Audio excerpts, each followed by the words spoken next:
Hello and welcome to Ambience, a series of conversations with the personalities behind the Sushitech label. My name is Ben Start, I'm the Sushitech events manager and author of the Restart blog. As always, we're recording this at Wood White Studios in Berlin. For the fourth outing, we dialed up Vlad Caia on a kicking mid-pandemic Saturday night in January. From his home in Bucharest, he told us about how the pause in 2020 is allowing him to improve as a musician. We also discussed the relationship between himself and Cristi Cons as Sit, both in the studio and during their epic, world-renowned DJ sets at festivals such as Sunwaves in their home country of Romania. We also got pretty off-piste and deep into subjects such as jazz and politics, so stick with us on that. And without further ado, let's get right into it.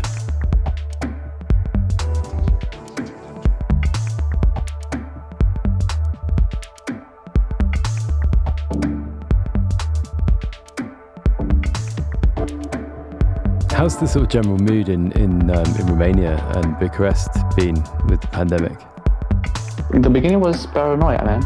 Like when the first lockdowns came in, people were like not coming out of the house. I was going out in the streets, going to the supermarket to buy food for the next two weeks, because I was thinking, man, I'm not gonna go out, not much contact with people around, just go and buy everything for 2 weeks and that's it.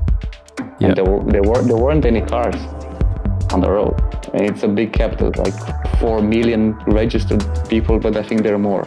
It's busy all the time, traffic, it's bad, you know, and I was really surprised about that. Like, it's a freaking ghost town. If you want to film a movie now, like 28 days later, remember that movie? Now's the time to do it. So yeah, in the beginning there were paranoia, but then slowly the misinformation crept up on people on Facebook, Russia and all those kind of crazy guys with the paranoia and the 5G conspiracy, whatever, and people started to loosen up, I guess. And then spring came and summer came, and the summer was crazy. Like the resorts were full of people, man. Yeah. Like, I was like in shock. Slowly people would start not giving a fuck anymore, I guess. And now it's a bit kind of a middle ground. They're still kind of reserved because it's winter, you have to stay at home more, but till they, kind of relaxed. So, I think it's a bit of a mess, I guess. Yeah, it sounds quite similar to everywhere, really. Just that sort of, everyone kind of had their own theories at the beginning, and then we're like, we'll do this, we'll do that. Everyone bought loads and loads and loads of pasta. And now everyone's just like, oh God, I just want it to be over. I just want to go back to my life, really. With the pandemic, you guys have not been able to work together quite as much. Not really, actually. Also with the social distancing, it's a bit weird. Yeah, but we also kind of decided to finish the backlogs that we have ourselves, the remixes, and also work a bit solo at home because we didn't do that in a long time. Then I really want to do that. Set up the studio because it was a mess. Rewire everything, and just try to get in the flow of working up, trying new stuff. That's of course, is gonna help me for sure. Because all the stuff that I do now, it's gonna help me for sure. Yeah, I guess you come back after it a much stronger musician, producer. Yeah, I think you will come back wiser, as a more wiser producer. How do you mean by a wiser producer? Well, I have a lot of time to read technical stuff, watch some stuff on YouTube, try some new techniques for mixing, mastering, whatever, Just totally work on the skills that I had before and really solidify them and polish them somehow, and then it's gonna help me for sure in the future. That's why I'm saying it's gonna be wiser, because now we're like really sure about that, because you did it during the pandemic 100 times again. Yeah, because what else have you got to do? Yeah, of course. That was the right time to do it. Even if it sucked, like gig-wise or touring-wise, I think it was a necessary break somehow because it was too hectic. Yeah, that's a very, very positive way of looking at it. I like that a lot. So how about the kind of the process, the chemistry, I guess, between you and Cristi? It's easy. It's easy. Well, people ask us if you like rehearse playing with each other at home or something. We never do that. And at this point, it's a bit weird, you know, like if I will come and visit him or he will come over, we'll just come and hang out, you know. Like I don't want to, we play record all day long in the weekend, hours by hours. I really don't want to play at home. I really want to chill out. Yeah, yeah. But it's easy. I mean, he knows his music, I know my music, and even if we share stuff, of course we share stuff with each other. We not necessarily share all our music with each other, because that will be a bit counterproductive, I guess, because we will play the same kind of music, right, in the set, or it will happen that I want to play that track, but he played it earlier, you know. So keeping it a bit compartmentalized somehow helps you when you're playing, because you're bringing new stuff and like, oh, I know this track, it's nice, you know, like, oh, what's this? But it's a good challenge. I mean, it has a when we're getting locked in, you know, in that flow, it just keep happening fast and easy, you know. Yeah. It's a bit hard to explain, but I think people will get it when they do this with their partner or associate for many years, you know. Yeah. Playing in every situation, in every crowd possible, in every really bad or really good sound system, you know. Playing in situations when the turntables don't work and all that kind of stuff. And you kind of build up this ritual, you know, and it's easy. Yeah, and so like just still being able to kind of surprise each other, pull out these just like all the crazy, time. I mean, all incredible the time. records. Yeah, all the time. Amazing.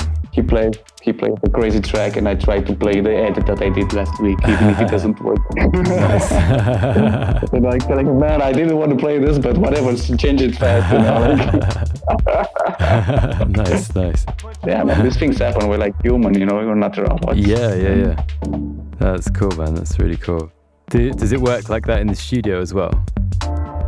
In the studio, it's easier, man. I mean, it's more focused. I mean, he has his own gear. I usually take my gear with me, with the laptop and the drum machine and the modular, just go to his place. He has a bigger place than mine. Just hook up everything, press record, and let's record it, you know. In a couple of hours, we have a track recorded from the beginning to the end. Nice. That sounds really good. You don't have to mix it too much, and that's about it. But, you know, once the machine starts playing and the bass line is in place, the things just roll, you know. Maybe we tweak here and there, like, okay, that hi-hat doesn't sound the way it should, or maybe the kick doesn't cut so well, let's change it. But these are just technicals that can be easily solved. But usually the ideas are really connect to each other, really cool, really easy. I would say it's even easier when we do music than playing, I guess. I think it's also because we don't have a crowd in front, you know. Here at home, we're more relaxed, I guess. Do you kind of rock up to one of those sessions with a bunch of ideas in your head, or a direction that you want to go in, or a loop in your mind or something, or does it just happen? When we did the Sushitech album for Yossi, we really were excited to do the project. We really respect the label. And I said, man, this is gonna be, it's gonna be a big challenge somehow, but we have to think what we're gonna do and the way the album is gonna sound. So we set up on doing a bit of a kind of a dubby, airy, atmospheric kind of tracks. Yeah, that definitely comes through. So we changed a bit. I mean, we changed a bit, like a bit more reverbs, more delays. Definitely. Let's try doing those dubby stabs, and everything fell in place afterwards. And then afterwards, when we had the first couple of tracks that were kind of the foundation of the album, we started building on top of those. So we said, like, let's do this a bit more housey, but still dubby, have a bit of a vocal inside, you know, that kind of stuff. Variate a bit, but still keep it in those kind of boundaries. Where were you getting the kind of like dubby influences from? Oh, so that's, of course, the Sushitech releases. Okay. Steve Osavin, of course, we're a big fan of him. Morris Van Oswald, of course, Basic Channel, all that kind of stuff. when I want to do like a dub techno or like especially a dub techno synthesizer line, that's the guys that I'm looking at because it sounds really good. The classics. The classics. I don't want to create new stuff. I don't want to do a new kind of dub synth. I want to use the classics. Yeah, I mean, if it's your first few tracks, then I guess so. That was quite a sort of ambitious step in a sort of like a left step almost to record that album like that. Change is good, you know. We took it as it is, you know. You have to change sometimes. We kind of did the same thing for our first album. We released an Amphia, a lot of work. Let's throw a lot of ideas. Let's see what sticks, you know. So we were kind of knew what the process is gonna be in big terms, but changing it wasn't that hard to do, I guess. You just have to do it. Yeah, it sounds like you approach these projects with a lot of confidence and a lot of ambition. I will not say that, but we try to do something different and fresh each time, I guess. It's not so easy, but we try to do that with that in mind. Yeah, it sounds like you're not afraid to embrace kind of new sounds and yeah. What's the setup for the live at the moment?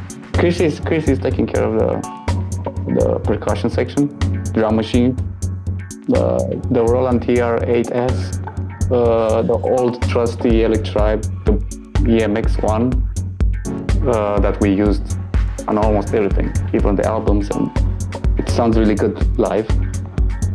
Has a really good punch to it.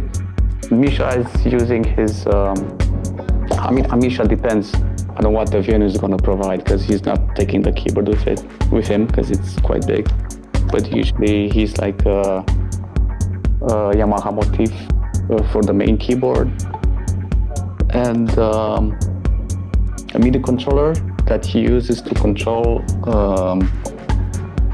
VSTIs, like software synthesizers in the computer.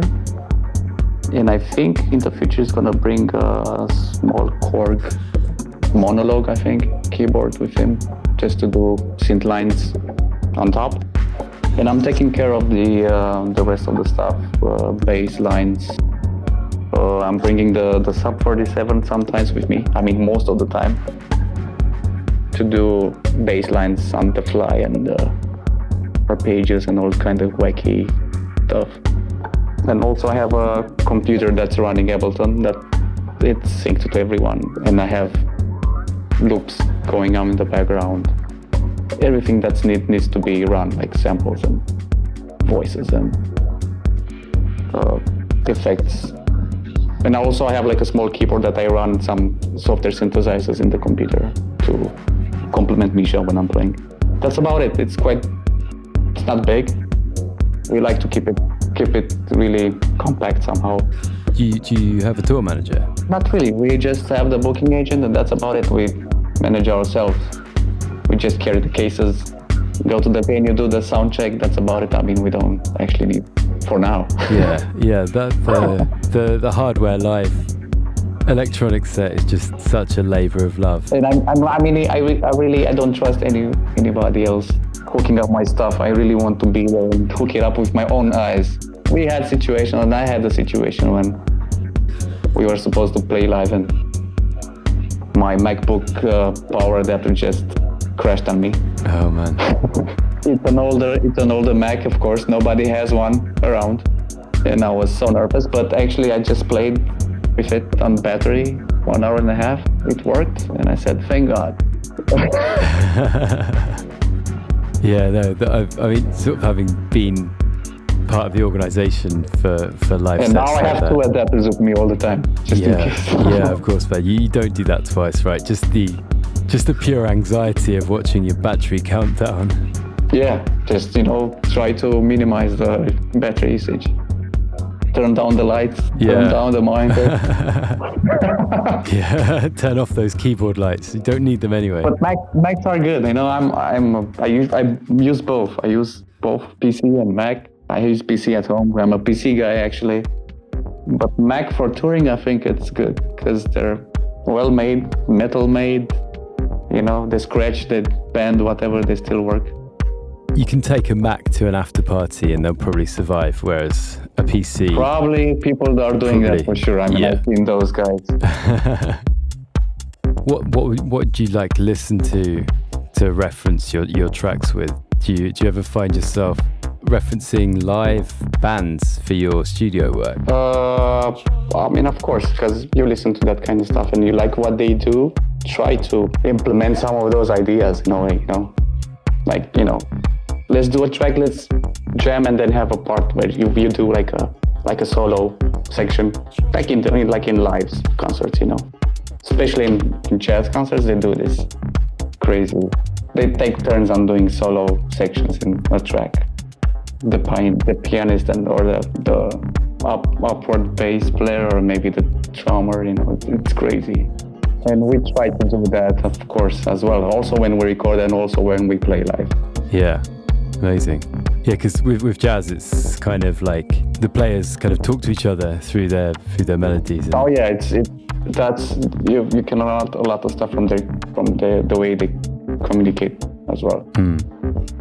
It's really good. I mean, they have this. Probably they're of course they're really good musicians, and the language of music is really understood by all of them.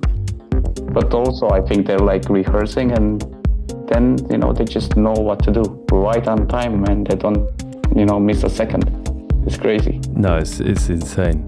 And they just look at each other, you know, like they just do like a small sign with the hand or something, or with the eyes, and bam, you know, the song changes. It's fucking amazing. I like it. Yeah, and like I get the rhythm section has to sort of stay steady, but if say like the horn player or the soloist fucks up, then they've got to step in and kind of like put in a fill just so the rest can sort of kind of recover and then come back in. Yeah, I mean, it depends on how big the band is. You know, if they have like a brass section, like you said, then yeah.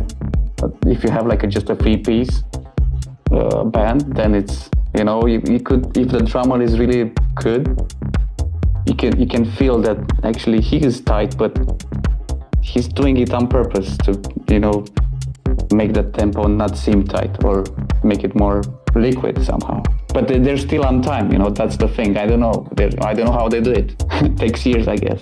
It is incredible. I don't know how they do it. Yeah, I mean, when they're sort of purposely deciding to play out of time for so much of the concert, and then when they actually do... Yeah. I mean, you can feel like, you know, like the groove is there, is normal, you know, and then after some time, the groove is inverted. It's on the other side, and the players play against the time, you know, counterpoint somehow. And they just change it so liquidly and so flexible that it just creeps up on you, and I like that. It's really nice. Yeah. It's a bit analogous when you're like playing music, you know, you could play like for half an hour the same kind of thing, and then you slowly creep in some other stuff that, you know, maybe a track with some crazy percussion that's doing this kind of counterpoint, and then you just move the groove around. And obviously you can't do that over the space of short periods of time because you've got 5, 6, 7 minute records, but you feel like you're doing that more like over the space of a whole set. Yeah, you need more time. You need more time because, you know, I think it also depends on the people's expectancy that the party is going to take. It's going to last a long time. And you have to do it, you know, on a longer time scale, I guess. You know, you cannot just do it in a couple of tracks, 2 or 3 tracks, and you want to do this crazy shit. Because you're gonna kind of mess up the groove, and you have to keep them. You have to lure them in really easily. How did you get this kind of like feeling for jazz and all these influences? Well, I think I was listening to a lot of funk music when I was growing up. You know, the classics, James Brown, whatever, Motown records. But then slowly, like during that period, the funk music started to be more incorporated into jazz, rock, bands. I mean, everybody was kind of influencing each other, and slowly I started moving towards that area and listening to that kind of stuff. It wasn't easy. It's a bit of a curve. Because, you know, at the beginning it doesn't sound right. The instruments don't sound right. I mean, that guy is not playing in time. What's wrong with him, you know? And that guy is taking some really weird notes, you know? But as long as, as you listen and you listen more and more and you get used to it, and that's the aesthetic, I guess. That's part of the idea or the sound of it. And also sometimes it's part of the way the musician is as a person. Or I think they have a personality, like a normal human personality, and then also they have like a music personality. All the jazz greats have got their own little personality niche. They've got their own demons. They've got their own sort of things that they were known for. Like Charlie Parker's, who's like a total rebel entertainer. Yeah. Talking about kind of Radu, and he was the first guy who like really sort of blew your mind as a DJ. Do you think those guys have really set the bar high for a lot of the Romanian scene? Yeah, I mean, for us, because we came after them somehow. They were like the first guys doing their thing, and then we came later. I came later because I wasn't living in Romania at that time. And I came later, we did the project set, let's do Amphia, and so on and so on. But yeah, I mean, the bar is high, it's still high for us. I'm not sure for the new generation, who they're looking up to, what is changing. It also depends on how visible you are, I guess, nowadays. Depends on how many parties you play, how many people are coming, and what is your online presence. So in the end, people are gonna look up to you, I guess. Back in the day, it was different. You would just go to the gig, go to the club, listen to the guy play 8 hours, and then you're like a fan, because you've been there. He's the real deal. How it works. But nowadays, it's a bit weird because people have to see you on Instagram. Yeah. They don't get that attitude, of going to the club and just listen to the guy doing his thing. I think it's getting a bit oversimplified nowadays, which is not totally a really cool thing, I guess. Yeah, no, totally. I mean, when you're talking about testing a crowd and putting 2 records that shouldn't really go together and trying to make them work, it's pretty difficult to communicate that in a social media post, let's put it that way. Yeah, I mean, you know what I mean, the business, it's crazy. Yeah, I think if someone was to post a video of X DJ playing a soulful house track into a minimal track, then you'll probably get hated on. Exactly.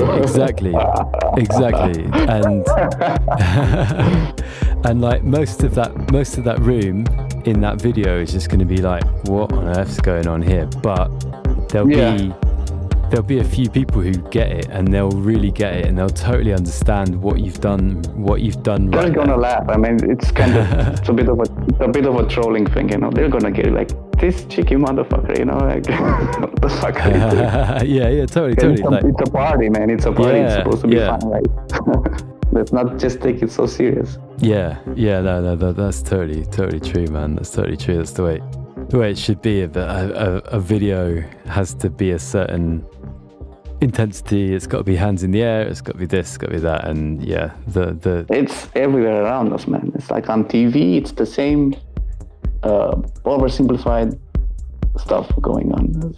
Lights, smoke. It's like it's a game with mirrors. Smoke and mirrors, totally.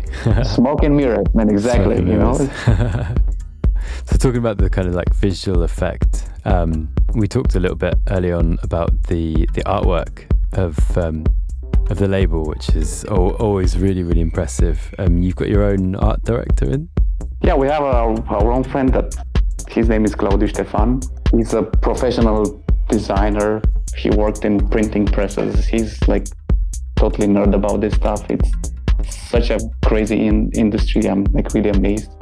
The stuff that you have to take care of, like colors and combination of colors and percentages. And if you do this artwork on a computer, it's not going to be the same when it's going to come out of the press, of the printing press. And we have these discussions all the time.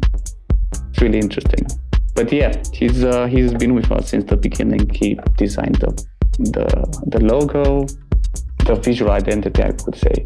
He's sending him, like every release, he's sending us drafts. We send him the details, like the names. We send him the tracks to listen, to get a bit of ideas and influences. If music sounds dark, let's do something like of a dark artwork, that kind of stuff. We always try to make the artwork represent the music somehow.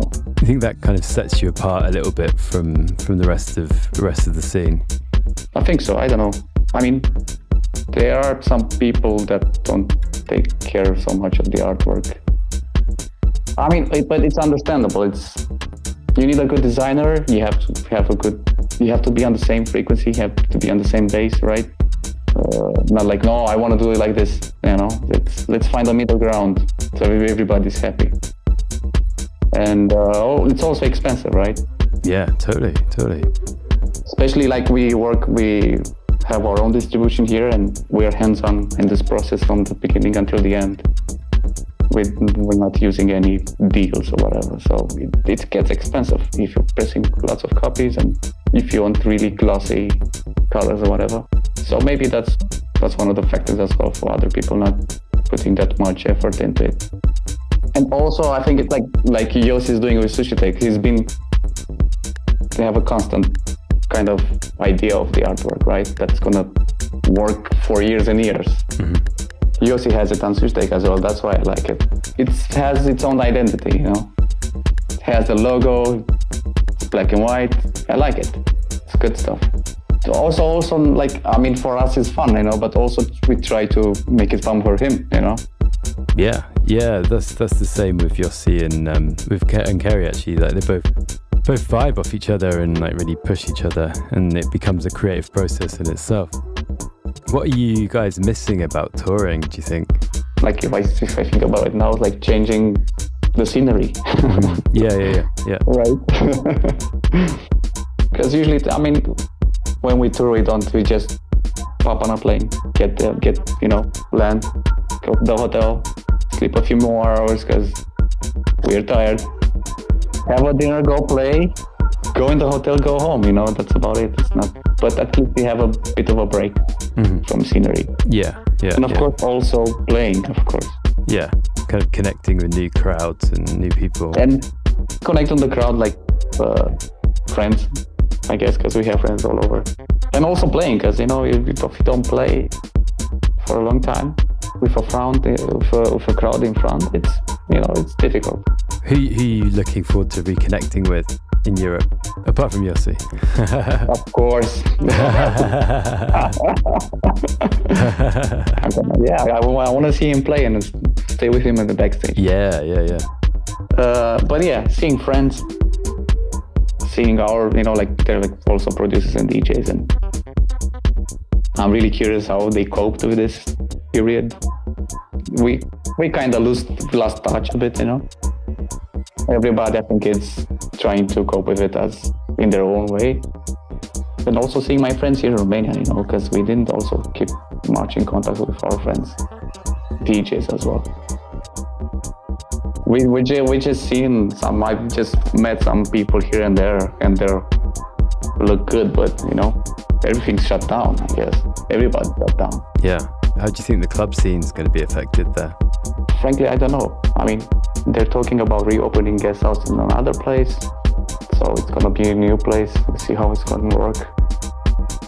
And during this pandemic, and especially in the summer and the autumn, there was another venue here in Bucharest that organized some smaller parties in the open air on the terrace, which were kind of nice.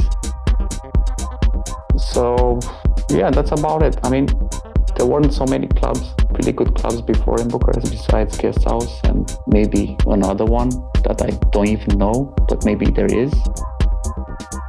So I hope it's gonna work with the new place, and because if not, it's gonna be kind of weird. Yeah, I think that's the kind of question on everyone's lips. I mean, I think at the moment people are still thinking that the summer's going to go ahead with festivals, but you know, like, and also of course the festivals. I think it's gonna be important, especially Sunwaves, if they're gonna do it or not, and even if they're gonna do it, and under what conditions.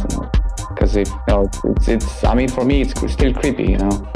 Even if you have the vaccine done or you have the proof that you've done it, you're still gonna have 20,000 people around you. Yeah, like like you said, that resort is just jammed full of people. Yeah, and it's weird. And I'm pretty sure like people they will party hard. They will all this year, last year, all the energy that built up, they're gonna go crazy, man. It's gonna be a tricky situation. They're gonna push it to the max, man. Totally. Yeah, I mean the Sunwaves crowd is it's a they know how to party. Let's put it that way. Man, I'm a DJ. I'm part of it, and I don't party so hard as this guy. I've seen literally people coming on Thursday and just leaving on Monday for just 4 days on the grounds. For me, it's like, I don't know. Yeah. Let them go on that, I think. I don't want to know. Yeah, let them have fun. Yeah, I mean they definitely do, because I mean the reputation of Sunwaves is global now, I think. So I think it will come roaring back for sure. Yeah, we just at like 12 o'clock on a Saturday night. Normally you'd be sort of preparing for your set in a couple hours, right? Yeah, that I think it will be like the nap time. Yeah, small nap time before the gig. And then heading to Renate to close the room until or actually being on under dinner with the Sushitech crew, I guess. Thomas, Steve. So you collaborated with Steve as well? We collaborated, and I think he did a remix for us on Sushitech. And we're fans of him, and we're quite good friends. He's a really nice character. Really easygoing. No bullshit, straight to the point. That's what I like. Yes, yeah, no, that's Steve for sure. Totally. Yeah, I think the track that you've done is going to be on his collaborations album. I think so, yeah. It's been some time, I forgot. Yeah, no, I can imagine. It's been so much stuff going on. Yeah, no, Yossi's mastering them at the moment, and yeah, sounding good, man, sounding beefy, sounding fat. Yeah, Yossi do a good job. Yeah, he's done a good job. Yeah, there's some really nice collabs. There's one with Steve Rachmad that's amazing, and there's Vince Watson, and yeah, Ricardo's on it. It's a really sick album, man. It's going to be really, really, really good. I think it's like, yeah, it's going to be so good for Steve. I can't wait for it. I'm getting excited now, yeah, man. Yeah. Yeah, no, I can't wait to get the vinyl as well. You're wicked. Nice. So what is coming up for you guys then? Give yourself like a plug. Yeah, I mean, Cristi as well, he has a lot of stuff been doing for people. He's also preparing his album for Amphia. He's been working on that. And I've been doing my own stuff as well. Like I told you, I had some promised stuff that I had to do for my friends. And a couple of remixes coming this year. I think I have a new release.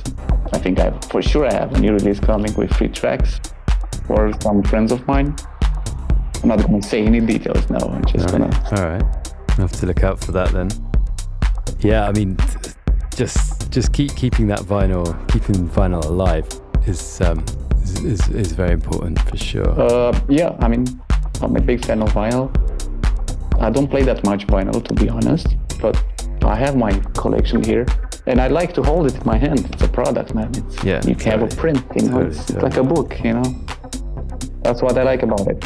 I've also started this pandemic doing a bit of Bandcamp work with our label, and of course it's working okay, but you're just downloading a track on your iPhone, and of course it's an easier process, but it doesn't have weight to it.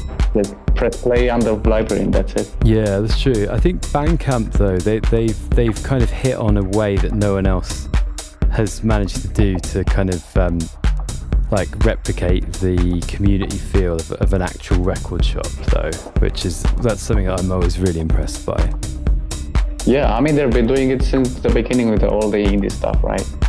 Many years. But now it's just exploded with the pandemic. Everybody's selling it on Bandcamp. It's a good platform, and I think they're fair. It seems to be run by people with their hearts in the right place. Yeah. It's simple, and it's also simple. It's not the platform. It's simple. It's not bloated or do this, buy that, discount this. Get more followers with this option, and no, it's just simple. It's got some personality and some heart, whereas yeah. Has a personality in its simplest. Absolutely, man. Yeah. We talked about a lot of sort of really diverse influences that you have and that you bring to your music. Do you feel that you're sort of going to be breaking out beyond club music eventually? Is that the sort of yeah, of course. That's what I want to do. I haven't set my mind around it, and I'm doing it. I'm still thinking about it. If I'm thinking about it, I don't know, it takes a while, I guess. Because there's so many things to do. I'm thinking about many things to do. I have to filter them out and see what I will do, I would like to do some field recording and just do experimental music just with field recording, or I don't know, record some stuff in the house and make some Max MSP patches that uses those samples and makes generative or random percussion. But yeah, I'm always thinking about that. For sure it's gonna happen in a couple of years. Slowly. Yeah. I'm taking my time with it, I guess. Yeah, kind of like you said with your DJ set, kind of just getting people locked in, and then when you're ready, you can drop that bomb, drop those like crazy. Yeah, exactly. Yeah. But yeah, I think it's dependent. It depends on me. It depends on the producer. It depends on the how far can you think. Like I told you before, there are many things that I would like to do, and just have to do a bit of a study, like a research. And also, I was talking about looking for other artists that I would like or I will discover, and just reading about them, see their process and how they do things, and maybe get some ideas from there. Try to adapt them to my own way of doing it. It's like learning a new craft, I guess. Like sculpture or something. With wood, and you need to know the tools, you need to know the right pressure to do stuff. And in the beginning, of course, everything is gonna be rough, and never gonna know what you're gonna end up. But as you go along, you're gonna get it in a certain form. So yeah, I would see. It's a natural progression. I want to keep it natural, no pressure. So. Well, it was really nice to chat, man. Really, really enjoyed that. Cool, Ben. Yossi sends his love, and yeah, I send him the love back, man. Hope you're doing good. Nice, man. With the dogs and with the family. Have a good Saturday and good weekend. Yeah, you too, man. All right, bye-bye. Bye. Bye-bye.